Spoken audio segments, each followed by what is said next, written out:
going on, Jerome's? So for years, decades, eons, the crooked Chicago Bears have effed up the quarterback position. Good had Patrick Mahomes, but probably would have ruined him. They gave Justin Fields zero goose egg D'Angelo Russell a chance to succeed in the Windy City. He's actually doing some decent things with Pittsburgh now. But finally, they got Caleb Williams, right? Because they traded with the Panthers. Panthers gave them the pick and blah, blah, blah, blah, blah, blah, blah, blah. Now everyone's saying like, oh, the Bears are back after Williams threw for 4 touchdowns and beat the Jaguars over in London. But whatever. You want to crown their ass?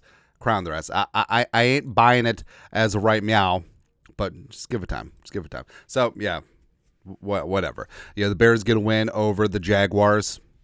You know, it's okay. I feel like Bears fans have been downtrodden for so long.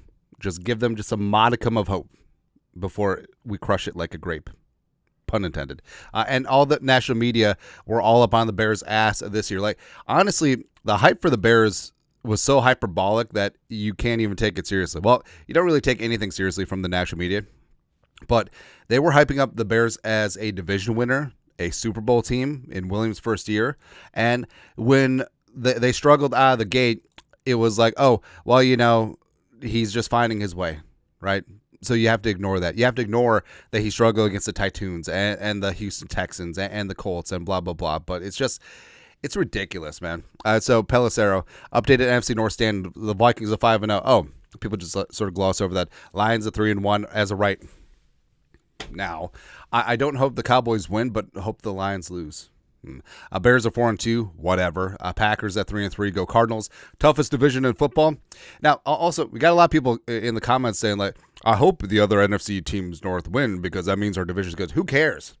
Who cares? No, I hope that the Bears, Lions, and Packers lose every game except for when they play each other, and then I hope they tie.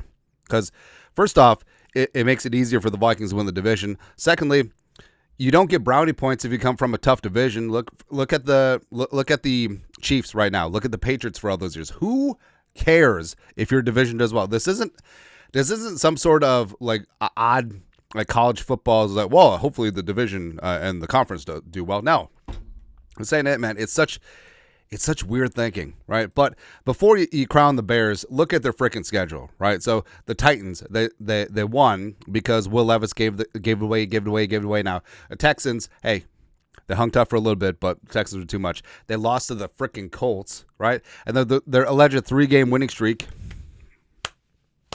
Congratulations. So you beat Matthew Stafford and the Rams practice squad, and then you beat the Panthers at home. Cool. And then you beat Jacksonville over there as Jacksonville's just imploding right now.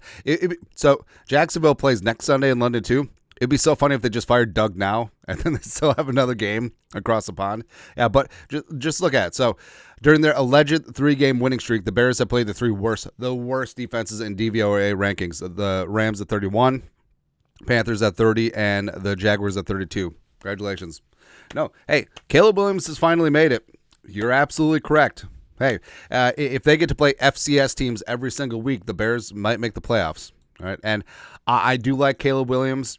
I hope that he succeeds, but the hype and hyperbole is just ridiculous. Daniel Jeremiah, who I love and respect a lot, but this is why you don't make declarations about a player 2 games into his NFL career. Well, maybe you shouldn't make declarations about a player when he plays the 3 worst defenses in the league.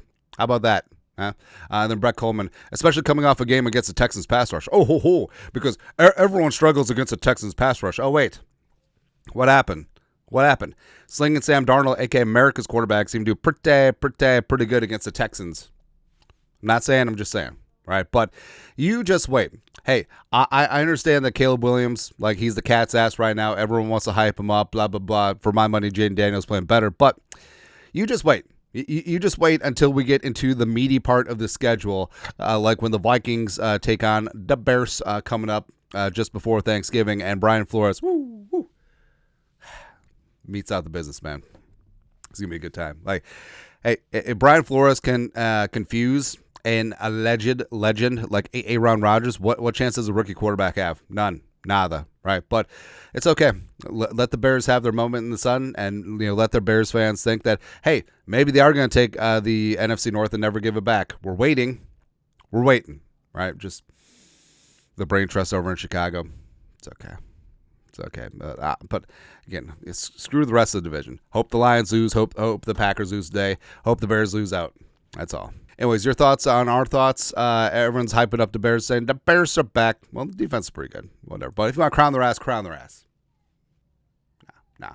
Let us know your thoughts. Comment section below. You guys know what to do. Skull production value.